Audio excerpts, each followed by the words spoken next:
The next service is fishing activity indicators for fishing trips in this case. So we are conceiving here a use case that is about fish provenance and traceability.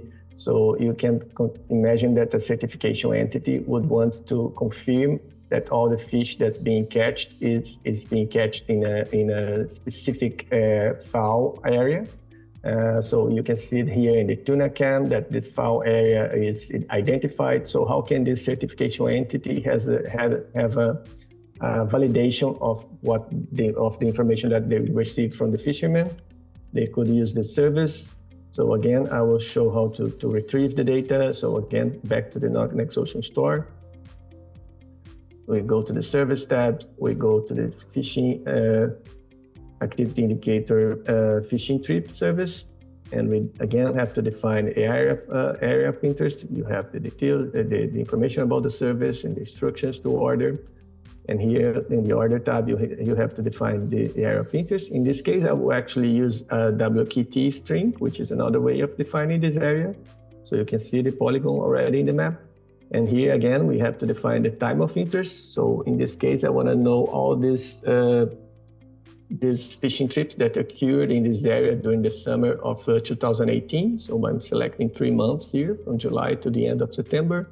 And then there are other input parameters also. In this case, we can actually filter the fleet that we are analyzing for different parameters. So in this case, I'm considering all the vessels from Portugal that are operating through the pole and line technique, which is the one that is mostly used for catching tuna in this area.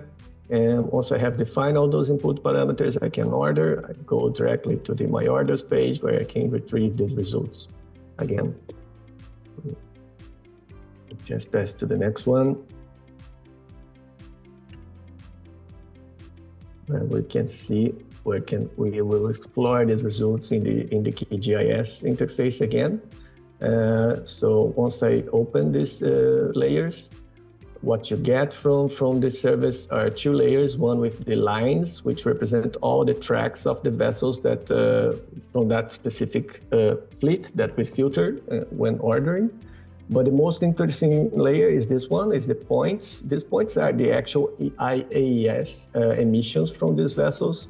And what you see in brown is points where the vessels were moving in high velocity, so they were just traveling. But what you see in green is velocities below 2 knots, which we can infer that these vessels were engaged in some kind of a fishing operation.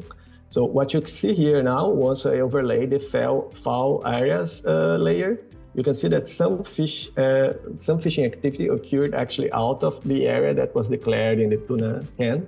So of course that would deserve more investigation from this fishing certificator to understand what is actually happening here. So this is the last service I want to show. It's also a fishing activity indicator, but in this case is a footprint, which is a heat map showing all the fishing activity that occurred in the area where the user is interested. So in this case, we are conceiving a potential use case where we have a public authority from Portugal looking at fishing activity from foreign flag vessels in this area. You can see in the illustration that we have the Portuguese exclusive economic zone where only Portuguese vessels should be fishing, but also you have another zone, which is the 100 nautical miles from the shore, which defines where EU vessels can still fish, but of course beyond that line, so closer than 100 nautical miles, they shouldn't be fishing there. So again, we'll go to the store. I'll just speed it up a little bit, but as you can see, we are defining the area of interest, in this case with a third method, which is by inputting a shapefile. So I can actually upload this shapefile. As you can see in blue here, then I have to copy the string that is generated and input that string in the WKT option. That's the way to use the shapefile. Again, I have to define the same input parameters as I had for the fishing trip service.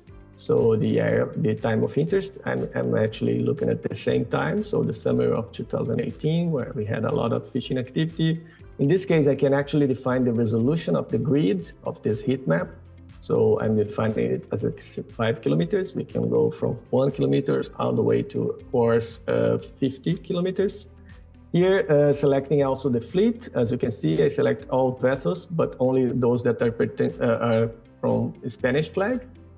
And similar to the other service, to all the services, we go to the My Orders page and we can retrieve the data from there.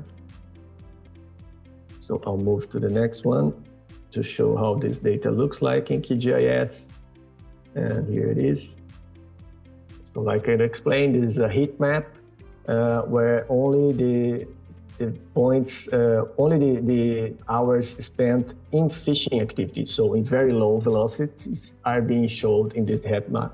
So the heat map, the scale of the heat map is the actual hours spent in this suspicious fishing activity in each of these pixels.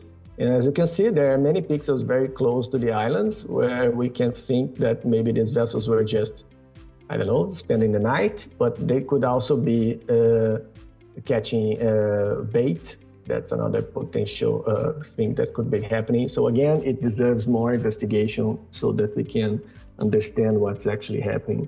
But it's a first glance that the user here could actually further filter the fleet, or could also retrieve the fishing trips, the individual fishing trips using the previous service to actually look what are the vessels that are included in this area where they shouldn't be fishing.